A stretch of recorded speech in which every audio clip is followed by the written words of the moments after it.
19h sur ESAE Télévision. Bonsoir, bienvenue. Tout de suite, le sommaire. Le procureur de la République près le tribunal de Cotonou convoque l'ancien ministre Valentin Djenontin à comparaître devant la 3e chambre correctionnelle. Des citations directes le vendredi 8 novembre 2019. À suivre dans un instant, l'analyste politique Distel Amoussou qui estime qu'il s'agirait probablement d'une action visant à tout mettre en œuvre pour inclure le mis en cause dans la loi d'amnistie en cours d'élaboration. La cité Saint-Damien dédiée à l'émancipation des enfants abandonnés a été officiellement ouverte aux populations du village d'Agonsoudja dans l'arrondissement d'Akasato à Calavi le samedi 26 octobre 2019. Les précisions dans un instant. À suivre dans ce journal, le parcours de l'artiste chanteur béninois Nicanor, un artiste qui fait aujourd'hui partie des artistes béninois les plus sécurisés lors de leurs prestations et qui fait la fierté du peuple béninois. Papa. Oui, ma fille. Tu sais, je t'ai dit qu'après mon bac, je veux devenir journaliste reporter d'images, non? Papa, tu penses m'inscrire où? ESAE. ESAE, papa. Waouh! Maman, maintenant que j'ai eu le bac, je veux faire les finances et trésors. Tu comptes m'inscrire où? ESAE, mon fils. ESAE? Oui, maman! Papa, Oui. tu sais qu'après mon bac, je veux être diplomate, non? Et tu comptes m'inscrire dans quelle université? Mais ESAE, naturellement. ESAE? À ESAE, vous êtes bien formé dans les filières comme administration du travail et de la sécurité sociale, administration générale et territoriale, administration des impôts, gestion des marchés publics, planification et développement local, droit et sciences économiques et de gestion. ESAE, c'est aussi sa télé numérique ESAE TV et son journal L'Informateur. ESAE, c'est à Bédjoumédé, 3e rue après le carrefour 16 ampoules allant à Jericho. Numéro de téléphone 98 98 14 00 96 80 55 11 90 93 65 21. ESAE, l'excellence a un nom.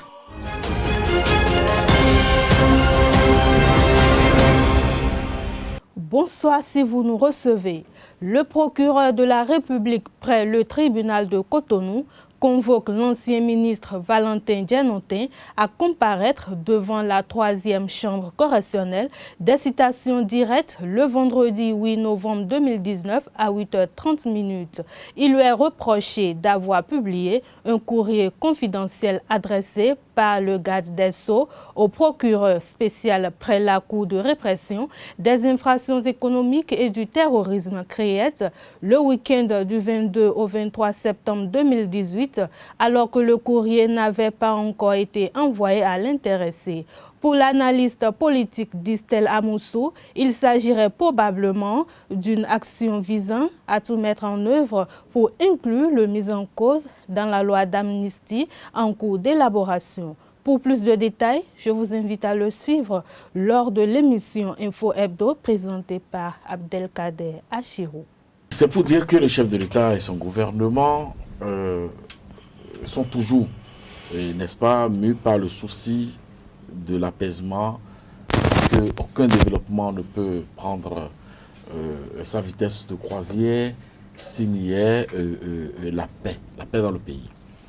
Et quand j'ai lu hier sur les réseaux sociaux une citation directe adressée à l'honorable Djenontin à comparaître le 8 novembre, si je ne m'abuse, je me suis dit, voilà une autre stratégie d'apaisement. Parce que c'est quoi? On avait toujours parlé de trafic de documents, on avait toujours parlé d'usurpation de documents et tout, sans matérialité. On ne peut pas amnistier un fait qui n'existe pas. C'est pour ça que, à mon entendement, ma lecture, je n'en ai aucune certitude, je n'en ai aucune preuve, cette citation-là a été initiée pour donner existence, une matérialité au délit ou à l'accusation contre la personne de l'honorable Djenontin et peut-être l'inclure sur la liste des personnes amnistiées. Alors cette démarche pour moi c'est une démarche de paix. Ne pas le reconnaître serait faire preuve de mauvaise foi. Personne n'a été temps de poser une question. Personne n'a posé une question tout à l'heure. Il disait une amnistie pour qui? Qui sont ceux qui sont demandés de cette amnistie? Alors, j'ai comme l'impression que nous voulons une chose et son contraire. Il y a eu élection. Il y a eu contestation. Il y a eu manipulation de personnes. Il y a eu violence, voire de fait. Il y a eu attaque contre des institutions de la République. Il y a eu attaque contre des biens publics. Il y a eu attaque contre des biens privés. Il y a eu vandalisme. Il y a eu perte de Béninois. N'est-ce pas? Alors, dans un État sérieux, c'est qu'il faudrait mener les enquêtes, prendre tout le temps qu'il faut pour situer les responsabilités. Et ça, c'est le travail de la justice. La justice a commencé par faire ce travail. Mais puisque nous sommes dans un contexte politique, un environnement politique qui inféode notre justice, les acteurs politiques, comme à leurs habitudes, qu'ils soient de l'opposition ou de la mouvance, ont trouvé les moyens de dire oui, il faut dialoguer, oui, il faut libérer les gens qui ont commis des crimes. Il faut les libérer. Et ceux qui ont tiré sur la foule. S'il vous plaît, je dis s'il vous plaît, ces acteurs politiques, qu'ils soient de la mouvance ou de l'opposition, ont encore trouvé les moyens de dire il faut dialoguer, il faut apaiser le climat politique, il faut faire ci, il faut faire ça. Alors, pour sortir des gens contre qui pèsent. Justement, concernant cette amnistie, vous avez suivi le professeur Joël Aïvor qui dit que l'amnistie ne doit pas rimer, ne doit pas être égale à l'impunité. Voilà. Je suis sur ce coup-là d'accord avec lui. Parfaitement d'accord avec lui. Et c'est pour ça que j'accuse les acteurs de la classe politique, qui soient de la mouvance ou de l'opposition, pour dire qu'ils se sont toujours vus quand leurs intérêts se retrouvent, n'est-ce pas, en danger pour marcher sur le peuple. Regardez lorsqu'il s'est agi de respecter, n'est-ce pas, les lois en vigueur par rapport à la constitution d'un parti politique, ils se sont retrouvés pour dire il faut une démarche parlementaire, il faut faire la relecture des lois, mais lorsque des Béninois, des citoyens sont en difficulté par rapport à des lois de la République, est-ce que ces acteurs politiques-là se retrouvent pour dire il faut relire la loi? Lorsque des journalistes ont eu des problèmes par rapport, n'est-ce pas, à la dépénalisation du code, n'est-ce pas? Est-ce que ces acteurs-là, politiques-là, vous les avez vus à vos secours? Pourquoi est-ce qu'à chaque fois, quand eux, ils sont en difficulté par rapport à des lois que eux-mêmes ils ont votées, ils se retrouvent pour dire regardons dedans, faisons en sorte que. C'est quoi ça? Toujours au cours de cette même émission, Agapit Napoléon Maforican, lors de ses analyses, a fait savoir que le dialogue politique est un processus qui se poursuit et qui n'est pas encore achevé. Il déplore la radicalité du parti politique Union sociale libérale, USL, de Sébastien Germain à Javon, qui aurait pu satisfaire aux exigences du ministère de l'Intérieur afin de participer au dit dialogue politique. Pour d'amples explications, je vous invite à suivre Agapit Napoléon Maforican. Il est chroniqueur politique et consultant en médias communication. Au dialogue politique, il y avait l'FCPE, heureusement, qui est l'opposition. Vous savez, aujourd'hui, le premier gagnant de l'amnistie, c'est Yaïk Bouni, par exemple. Et ils le savent. Le premier gagnant de l'amnistie, comme j'ai entendu qu'il est demandeur, c'est Yaïk Bouni. Et quand le président avait dit, je l'ai appelé, il dit de venir au pays, c'est tout à l'heure, il dit quoi? Rendre au pays, parce que tu es une personnalité, tu es un ancien président de la République. Parce que, quand il y a Yaïk au moins, moi je ne dis pas qu'il est coupable de quelque chose, mais au moins, on ne va plus, aucun juge ne va vous dire, je vais t'écouter par rapport aux événements. Là au moins, si l'amnistie était votée, au moins ça c'est réglé. Il peut rentrer sans aucune peur que quelqu'un peut se lever un beau jour, vous dit, même si talon quittait, on dit ok, ou bien que c'est un piège. L'amnistie au moins efface ça. C'est pas la FCB, c'est pas UP ou UBN qui ont demandé à l'amnistie. Allez regarder les souches les documents que vous voyez d'où c'est venu l'amnistie. Donc, le dialogue je ne suis pas défenseur de ça, mais je constate que si on votait l'un des premiers, que Boni Yahi, et il est de l'opposition, et il est ce dont on parle.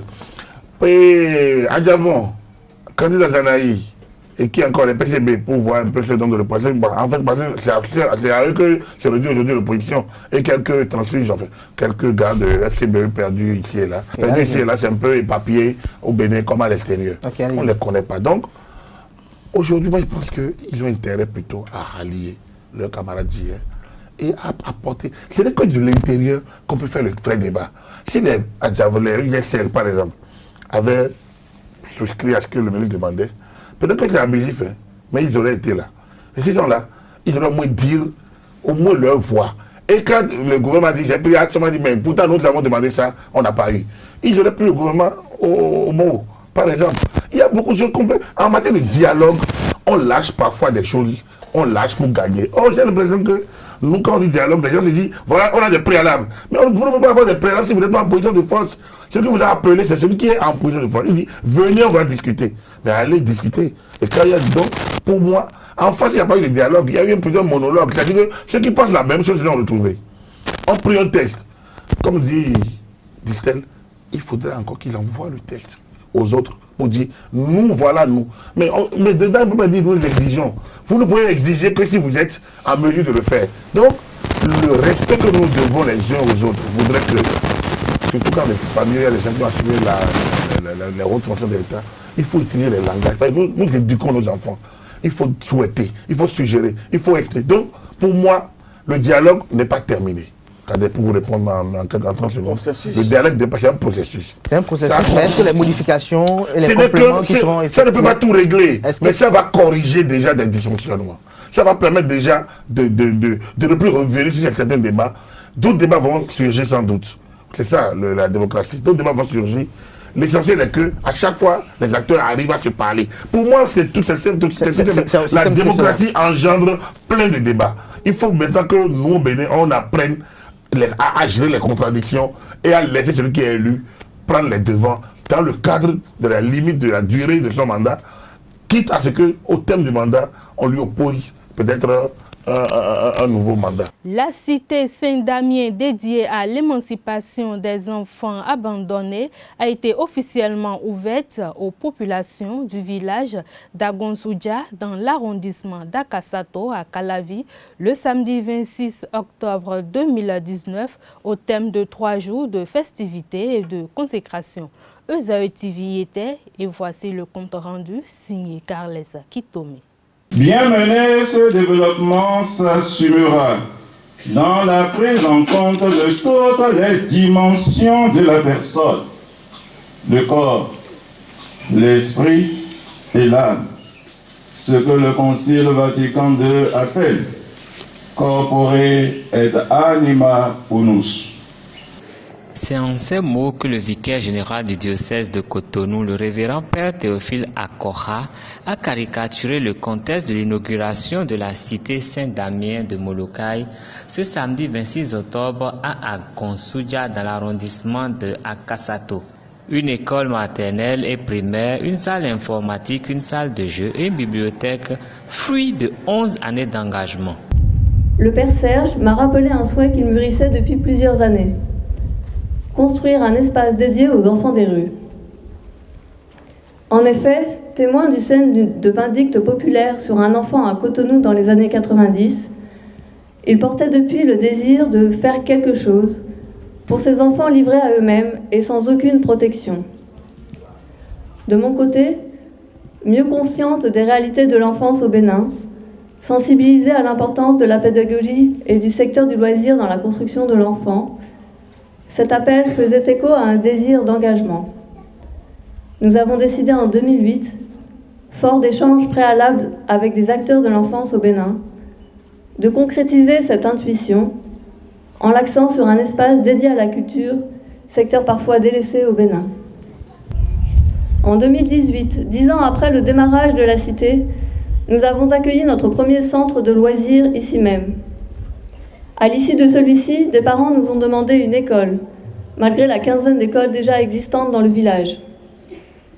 Après réflexion, nous avons accepté et depuis septembre 2018, nous accueillons des classes de maternelle, CI, CP et nous proposons en parallèle diverses activités périscolaires et culturelles comme occasion de favoriser la transversalité dans l'apprentissage et le développement des talents des enfants. Notre espérance, nous la cultivons pour les enfants de la cité Saint-Damien, mais aussi pour les nombreux enfants que nous croisons chaque jour. Je me souviens que sur l'une des paroisses où nous avons effectué de l'animation, il y avait un chantier où des enfants travaillaient. L'un d'entre eux était particulièrement jeune. Cet enfant avait le regard immensément triste. Il regardait avec envie tous les enfants jouer, alors que lui menait une vie d'adulte, travaillant comme apprenti maçon. Tiré du chapitre 13 de Luc, du verset 6 au verset 9, la parabole du figuier citée dans le texte de la prédication en dit long sur l'esprit de charité et de sacrifice qui entoure la cité Saint-Damien. Mais si vous ne vous convertissez pas, vous périrez tous de même. Jésus disait encore cette parabole. Quelqu'un avait un figuier planté dans sa vigne. Il va chercher du fruit sur ce figuier et n'en trouva pas. Il dit alors à son vigneron, « Voilà 3 ans que je viens chercher du fruit sur ce figuier et je n'en trouve pas. Coupe-le. À quoi bon le laisser épuiser le sol ?» Mais le vigneron lui répondit, « Maître, laisse-le encore cette année, le temps que je bêche autour pour y mettre du fumier. Peut-être donnera-t-il du fruit à l'avenir. » Co-fondateur de cette maison d'amour, le révérend Serge Gougbemont a précisé l'esprit et l'espoir nourris par les fondateurs de cette grande maison qui donne une chance aux enfants qui étaient destinés à un avenir incertain. Le désespoir est individualiste. L'espérance est communion. L'assemblée que nous constituons ici aujourd'hui, son caractère culturel, ce caractère interculturel, le réseau large et diversifié autour de soutien autour de la cité Saint-Damien manifeste la force de la communion que génère l'espérance qu'il apporte. Je ne me trompe pas en affirmant devant vous solennellement et en résonance avec l'encyclique sociale du pape François Laudato Si, qu'ici, à la cité Saint-Damien, tout est lié. Éducation et prise en charge des questions environnementales. Tout est lié, l'homme, Dieu et l'environnement. Ici, à la cité Saint-Damien, tout est donné. Tout est donné parce que cette terre nous est donnée. Elle nous est donnée par Dieu et quelqu'un en a prolongé le geste. Nous sommes le relais de cette logique de donation continue. Tout est donné. Ici, tout est fragile. Ceux que nous servons sont les plus vulnérables. Ceux que nous servons sont l'espérance pour l'avenir de demain. Ceux que nous servons peuvent rater leur vie. Ici, l'environnement dans lequel nous sommes inscrits est fragile. Dieu nous en a fait les bergers et nous invite à en prendre soin. Avec vous, avec déjà des milliers de bénévoles, avec beaucoup de volontaires, avec tous ceux qui ont donné de leur temps au Bénin, en France et ailleurs, nous continuons la culture de la prise de soin de notre maison commune. Si la cité Saint-Damien marque par sa beauté, c'est parce qu'elle est la maison commune, l'œuvre de nos mains, l'œuvre de nos soins. Chers amis, nous sommes donc au début d'une aventure qui nous dépasse, d'où sa transcendance et l'humilité que cela requiert. Dieu est avec nous parce qu'avec lui, nous sommes du côté des plus fragiles. Nous voulons être du côté des plus faibles. Pour cela, rien n'est plus beau, rien n'est plus grand, il mérite le meilleur. C'est cela l'intuition de la cité Saint-Damien. Cette cité se veut cité de Dieu, cité des hommes. À présent, la page culture dans cette édition. Nicanor, de son vrai nom, Ahehehenu Hervé Jean, est un talentueux chanteur R&B béninois qui essaie de se faire un nom dans la musique urbaine béninoise. Il a été révélé au public béninois en 2013 à Godomé. Il fait aujourd'hui partie des artistes béninois les plus sécurisés lors de leurs prestations. Vous suivrez dans cet élément qui va suivre le portrait de l'artiste chanteur Nicanor réalisé par la rédaction des AETV. Nicanor, de son vrai nom, Ahehehenu Hervé Jean, né en 1996 à Pau, est originaire d'Abomey. Est né d'une famille chrétienne de 6 enfants, il a fait le cours primaire à l'école primaire publique de Ménontin, le cours secondaire au CEG Le Nokwe. Il a commencé la musique dès le bas âge. Il était dans les groupes de ballet depuis le cours primaire, ensuite à l'église dans les groupes musicaux, dans la chorale enfantine et après dans le groupe musical des jeunes. Il était également dans les groupes de rap au cours secondaire. Outre sa carrière musicale, Nicanor a aussi de la passion pour la science. Il est à cette date étudiant en année de licence en CBG, chimie, biologie, géologie à la FAST sur le campus d'Abomey-Calavi et envisage d'évoluer aussi dans ce sens. Son environnement est pour lui une source d'inspiration et il ne laisse échapper aucun détail tel un philosophe. Nicanor est un talentueux chanteur R&B qui essaie de se faire un nom dans la musique urbaine béninoise.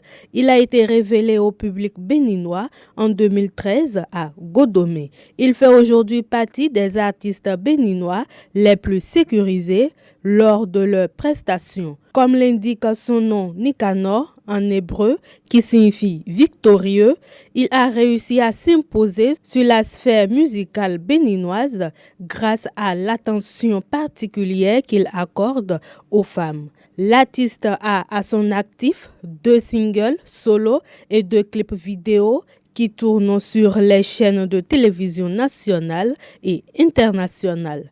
En préparation de nouveaux projets, surtout des collaborations, Nicanor a eu à collaborer avec DJ Miss de la Côte d'Ivoire sur son prochain single. Nicanor a raflé 3 des 11 prix décernés au cours de la soirée de distinction des meilleurs artistes de la musique béninoise, Béné Top 10. Il est classé numéro 1, Top 10 2017 de la musique béninoise. Nicanor a également reçu le prix du meilleur clip vidéo et prix du meilleur artiste parolier. C'est le clip du titre Mavo Mavo de son dernier album qui a valu cette distinction. L'artiste continue de remporter les trophées les uns après les autres. Jeune fort, il vient d'ajouter un nouveau prix à son palmarès. Nicanor s'est imposé dans la musique urbaine béninoise et, avec ses trophées glanés, compte atteindre de nouveaux objectifs. Précédemment journaliste sportif à l'Office de radiodiffusion et télévision du Bénin ORTB, Alexis Chaudaton, décédé le 9 octobre dernier, sera conduit dans sa dernière demeure le mercredi 30 octobre 2019 au cimetière de Vassero dans la commune de Ouida. Selon le programme des obsèques, une messe corps présent sera dite en l'église Saint-Jean-Baptiste de Cotonou, mardi 29 octobre. Celui que la presse béninoise pleure aujourd'hui est l'un des pionniers de la presse sportive au Bénin. Il a servi à la division sport de l'ORTB et a animé de nombreuses émissions sportives avant son admission à la retraite. Il a rejoint la demeure céleste le 9 octobre dernier dans sa 68e année. Amis internautes, c'est sur cette brève que nous allons mettre un thème à cette édition.